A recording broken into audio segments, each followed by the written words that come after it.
Parts of Alexandra Township are like a labyrinth. Tandy says it's unsafe and basic services are a problem. There's only one toilet here.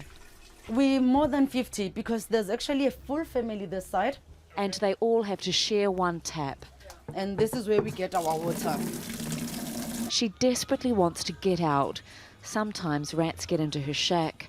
Tandy's been on the list for a government house for 12 years, and she thinks there's only one reason she's still waiting. I would say corruption. I've once been part of it as well because I've once paid a guy for something like 5,000 rand for me to get a place, but I couldn't succeed. That guy was a dodgy person. Till to this day, I haven't got my money back. I haven't got any place to stay. So it means my 5,000 rand went down the drain. Wherever there's competition for scarce resources, there's fertile ground for corruption. In the latest audit, only 54 of the country's 278 municipalities could properly account for all the money they've spent.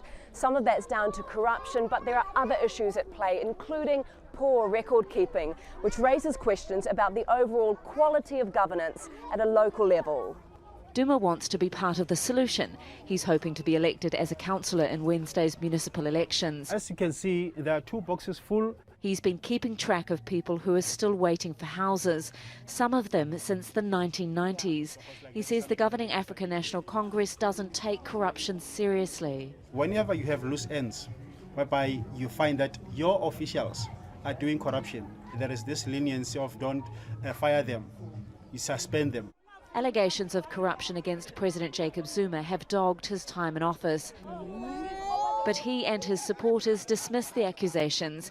He's here to promote the installation of electricity in this township, and with him is the local government Minister for Housing, who says there is a plan to beat corruption in the housing system. We're introducing a new system of biometrics, and we are cleaning up our database, so we'll be able to track easily who has applied for a house, who's the correct beneficiary.